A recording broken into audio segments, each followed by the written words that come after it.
Shalom, puji Tuhan, kembali lagi bersama kami di Wong LA. Ada di LA untuk jadi berkat bagi dunia ini.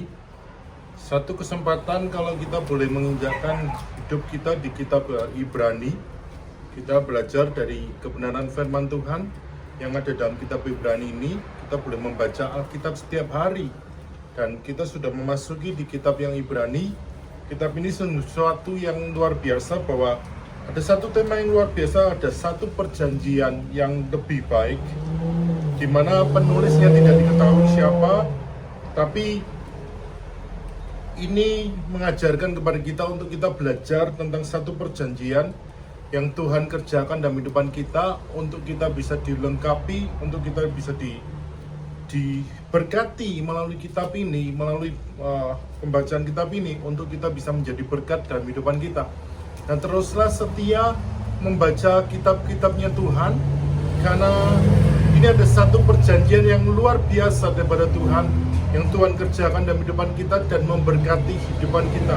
Selamat membaca pembacaan kitab Ibrani. Tuhan Yesus memberkati.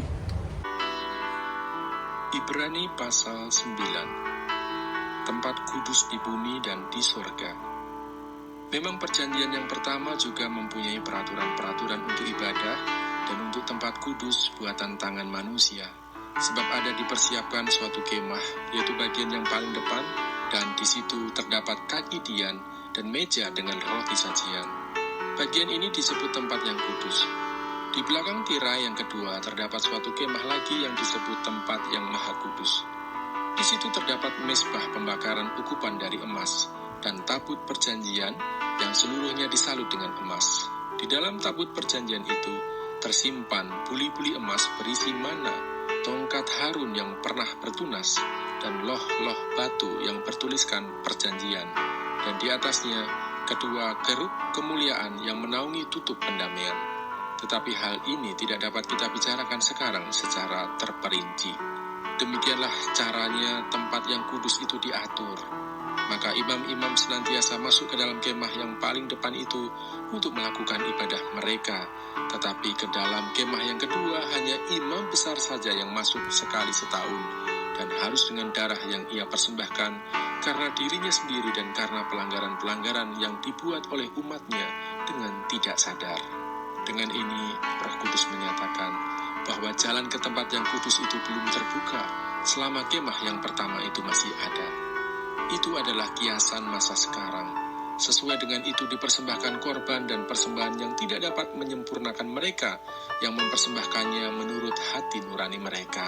Karena semuanya itu, di samping makanan, minuman, dan berbagai macam pembasuhan, hanyalah peraturan-peraturan untuk hidup insani yang hanya berlaku sampai tibanya waktu pembaharuan. Kristus adalah pengantara dari perjanjian yang baru. Tetapi Kristus telah datang sebagai imam besar untuk hal-hal yang baik yang akan datang. Ia telah melintasi kemah yang lebih besar dan yang lebih sempurna, yang bukan dibuat oleh tangan manusia, artinya yang tidak termasuk ciptaan ini. Dan ia telah masuk satu kali untuk selama-lamanya ke dalam tempat yang kudus, bukan dengan membawa darah domba jantan dan darah anak lembu, tetapi dengan membawa darahnya sendiri. Dan dengan itu ia telah mendapat kelepasan yang kekal.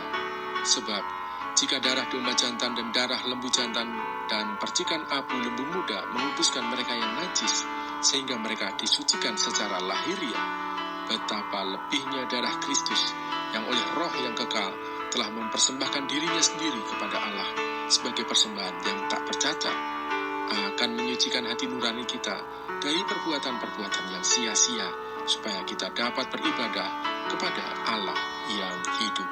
Karena itu ia adalah pengantara dari suatu perjanjian yang baru, supaya mereka yang telah terpanggil dapat menerima bagian kekal yang dijanjikan. Sebab ia telah mati untuk menebus pelanggaran-pelanggaran yang telah dilakukan selama perjanjian yang pertama. Sebab di mana ada wasiat, di situ harus diberitahukan tentang kematian pembuat wasiat itu. Karena suatu wasiat barulah sah kalau pembuat wasiat itu telah mati. Sebab ia tidak berlaku selama pembuat wasiat itu masih hidup. Itulah sebabnya, maka perjanjian yang pertama tidak disahkan tanpa darah.